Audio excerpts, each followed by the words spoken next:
see it.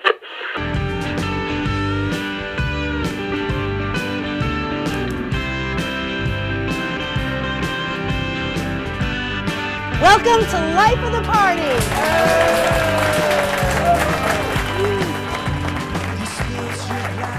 Thank you everyone for coming. I'm Amy Chamberlain. I'm the chef and owner of the Perfect Wife Restaurant and the Other Woman Tavern.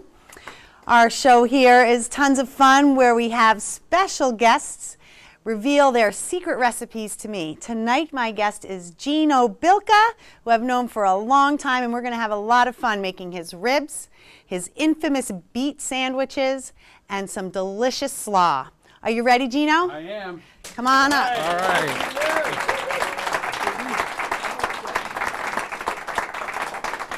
Welcome. Thank you. You're welcome. I'm honored. Thanks so much for being here. Just like to get to know you a little more. You know, even though we've known each other for a lot of years, I'm sure a few things have fallen through the cracks. So tell me about where you came from, how long you've been in Manchester. I was born in Troy, New York, and I've been here for just about 40 years now. So more than all your life, right? Right. I went to Burton, much like Me. most of the people. And decided to stick around. I couldn't leave. I love it here. Did you ever leave and come back? Yeah, I went to college up in Burlington. I went to Chamberlain. Spent a few years in Connecticut selling produce and bartending, and then in Florida where I ran sales for Krispy Kreme donuts, which is kind of where that came from. That is a dream job. Oh yeah. my God. Hot glaze now. Good Lord. Well, I'm going to live vicariously through you on that one. Man, maybe you could open one here or just make them at home. Can you come on the show and make Krispy Kreme donuts? We need a lot more equipment. Okay. Definitely. The hood system couldn't handle it. So you're making a living in Manchester, much like me. We're very lucky to be able to live here and make a living. I know you have your hands in a lot of things, have had your hands in a lot of things. What brought you to where you are today? My brother started a window washing business back in '82, and when he went off to Harvard, I kind of stepped in and took it over. It's grown a little since then. Well, from what I hear, you're the best window washer in town. So. Well, that's your mom and dad talking. That's all. They've got a lot of windows. Yes, they do. But this was our best year ever. Oh, congratulations. And thank you. And mine too. All right, great. That's good.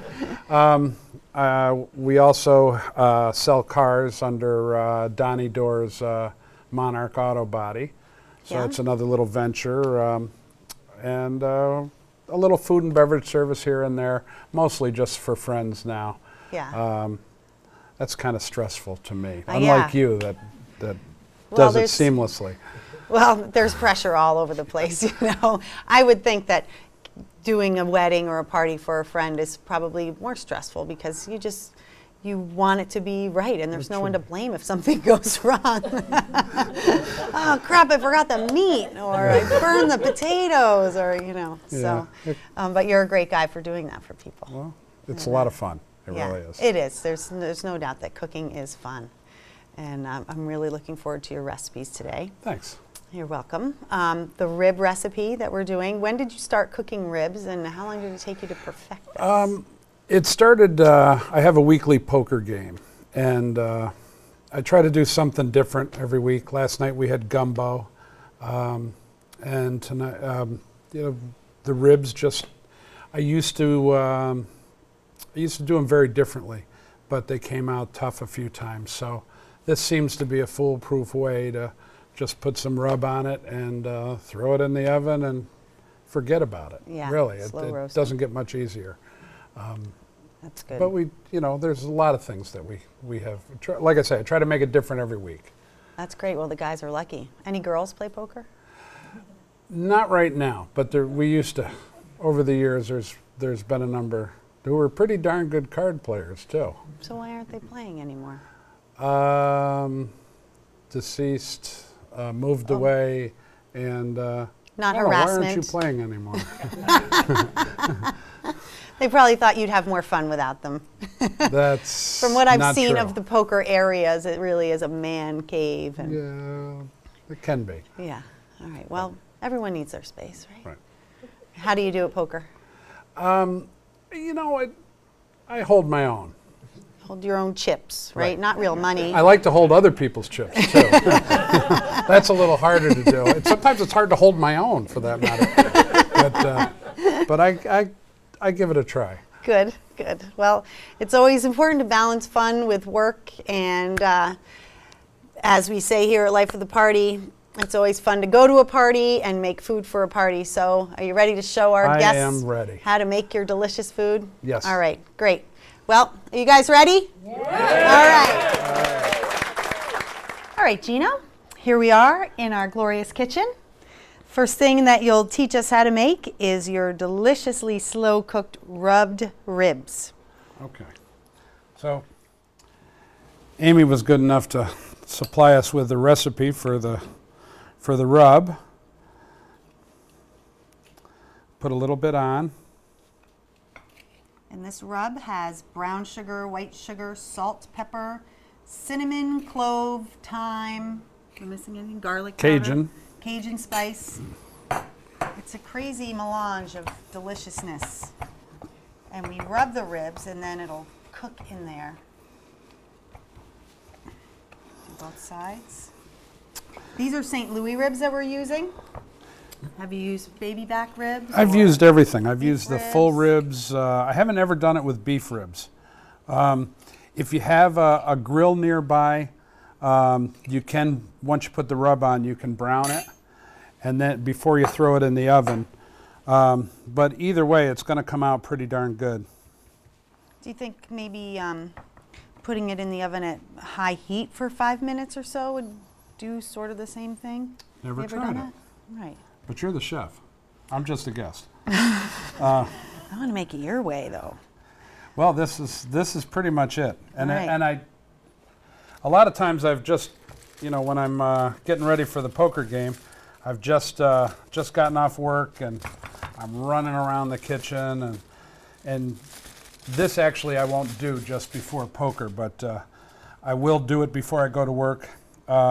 These are ready, rib side down, and then we'll cover it. You can go ahead and wash it. Cover it nice and tightly with foil. And today we cooked the ones that you'll be eating for dinner at about 300. 275, 300, yeah. And they need 3 to 4 hours. You can check on them as you go. There'll be a little water in the bottom. Just pour that off. And Yeah, there was quite a bit of liquid. All right, I'm going to throw these in the oven, and Gino, you I'm can gonna bring get over ready. our sandwich prep. Okay.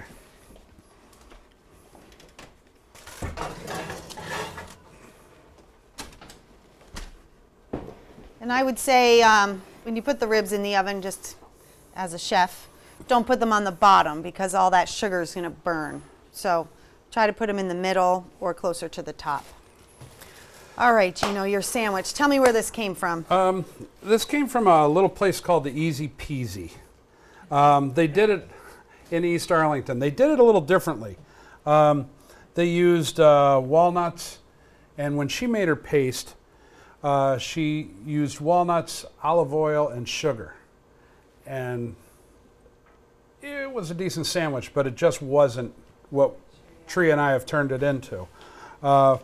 We changed the recipe and used pecans, and instead of olive oil and sugar, we just used maple syrup. And boy, it makes a much better paste than the other. We use, you can use whatever bread you want, but Earth Sky Thyme makes a great bread, and this happens to be Klinger's Bakery from Burlington. Amy got us Havarti cheese from Hildene. Cow's milk Havarti. And we prefer to boil our own beets. Golden beets, the spiral beets, whatever they're called. Candy cane. And candy cane, and then the red beets. But The easy method is just going to Shaw's or Price Chopper and getting these love beets. They're already cooked and ready to go. You just open the package and cut them. You can saute them or not. Either way, they're fully cooked already. And if you saute them, of course, it's in butter. Everything's done in butter. And the onions? The onions, caramelize the onions. You want to use a little bit of butter and oil. Chop them up fine, and they're going to end up looking like this when it's all over. We started with butter and oil. Put the onions in over about medium-low heat, and it probably took half an hour, 45 minutes to get that color. You don't want to do it too quickly.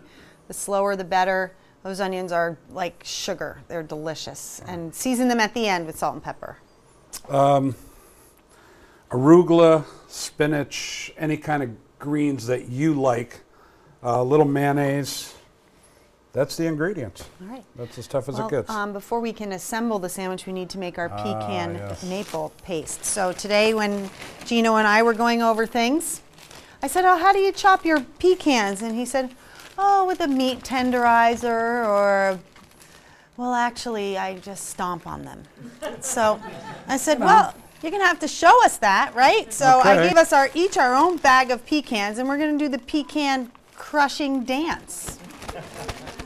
All right. Here we go.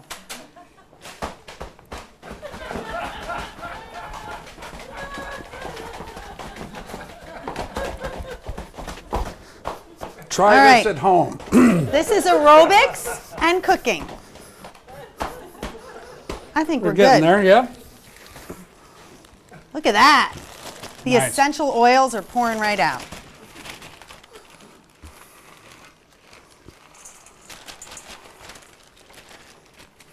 You could possibly get it a little Yeah, finer, a little but bit, but we can't spend the whole show dancing. that would be a different show.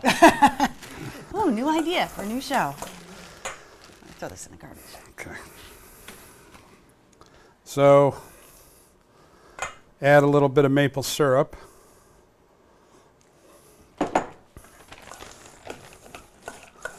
Mix it up so it's a nice paste. And add a little more maple syrup.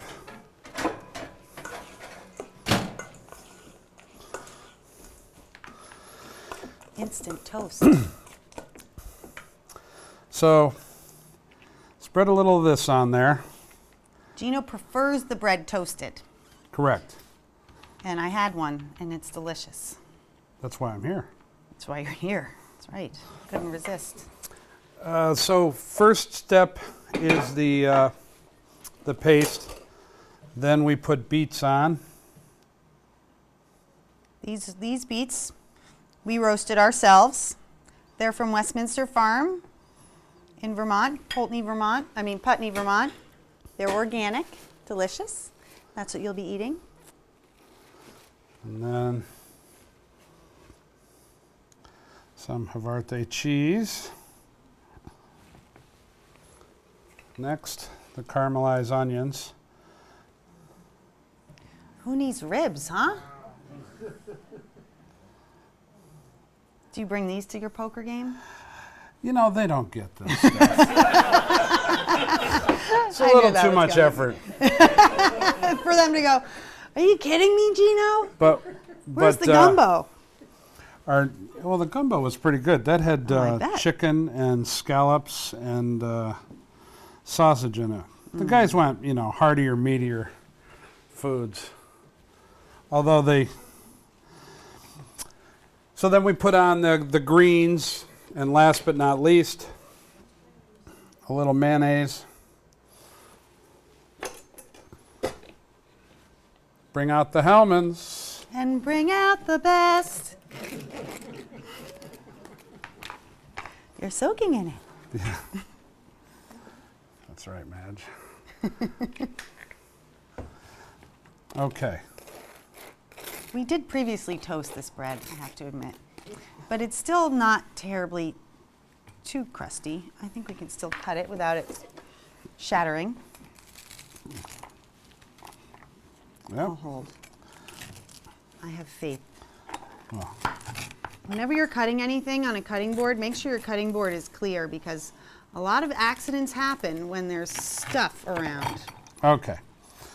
So there you go. Yep. Here, you give it another shot. Got it. Okay. Now, that is beautiful. Where can you get that? Gino's house. Invite him to your party. Invite us to your party, right? Well, I'll make hors d'oeuvres, little hors d'oeuvres out of them. All right, well, we made sort of a mess here. While the ribs are in the oven, you like to serve your ribs with this slaw, right? Yes. And what kind of slaw do you call it? Call it Asian slaw. It's a number of coleslaws together, and All right. it'll... So we have all the stuff ready to go for that. We're going to clean up here, and we'll be right back, and we'll show you how to make Gino's Asian slaw. Okay, Gino. No plate of ribs is complete without a big pile of slaw. So this slaw that you are going to teach us is very different from most slaws that probably most people have had. So tell us about the ingredients and how you make it. Cabbage, carrots. I grew up, we had, my mother always put pineapple in the coleslaw, so just trying to be a little bit different. I use mandarin oranges, dried cranberries, rice wine vinegar, and then to give it some crunch, there's the sliced almonds. And just before I serve it, I pop open the bag of ramen noodles, throw away the MSG, and break it up and put that in too. So a little mayonnaise as well, salt and pepper. So I'm going to show you folks an easy way to cut a cabbage. I don't know, maybe you all already know. But what I have found, I have this little scar on my finger there. That is my cabbage cutting scar. So it started in culinary school and it just never goes away because it keeps getting bigger and I keep cutting it off and it grows back bigger. So I'm going to attempt to do this. I cut up a whole head today without cutting myself. But you want a nice flat edge. No jinxing or hexing or anything like that.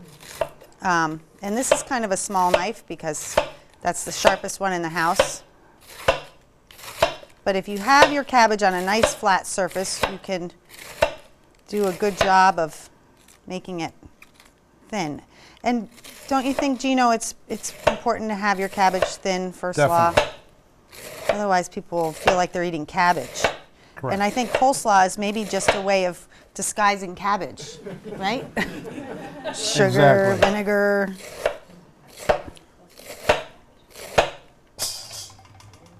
How's that? And here we go. Now you get to the end like that, and you put it on its next flattest side.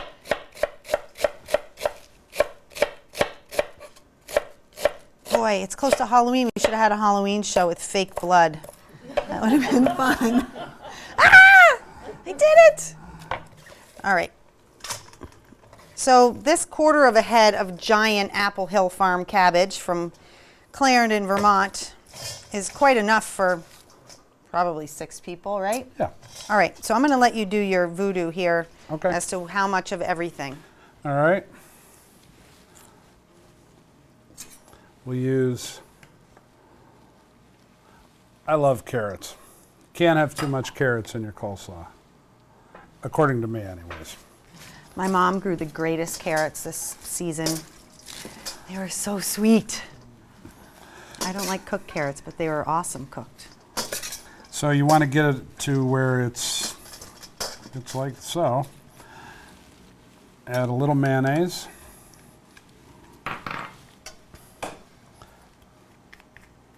Some rice wine vinegar. And mix it up. You can use your hands too, right? If you're not on You television. can, yes, yes. Yeah. If you're not on television, you can use your hands. Or put gloves on like I did earlier yep. and Gloves go are that good. route. In culinary school, they told us that These are God's rubber spatulas. And he would have a giant Hobart bowl of cake batter.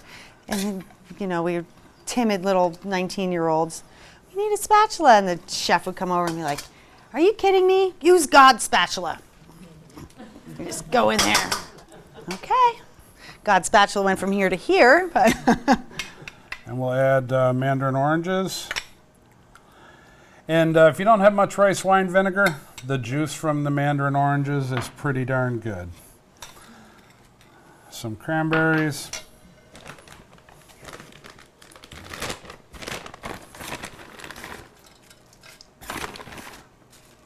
A little of this. a little bit of this, a little bit of that.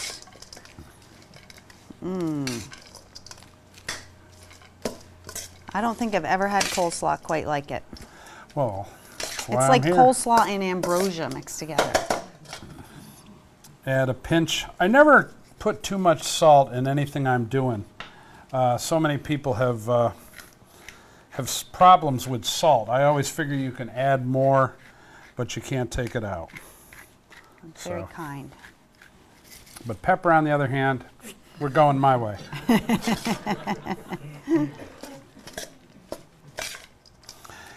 And last but not least,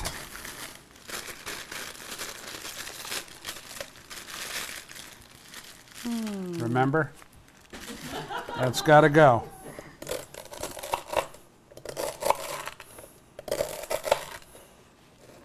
It's nice to know what else you can do with something that costs 33 cents. Right, 3 for $1. So get it down into, and then you can finish breaking it up a little bit more so that it's less than bite size, but it fits on the spoon or fork with everything else. So still kind of in chunks. Yeah. All right.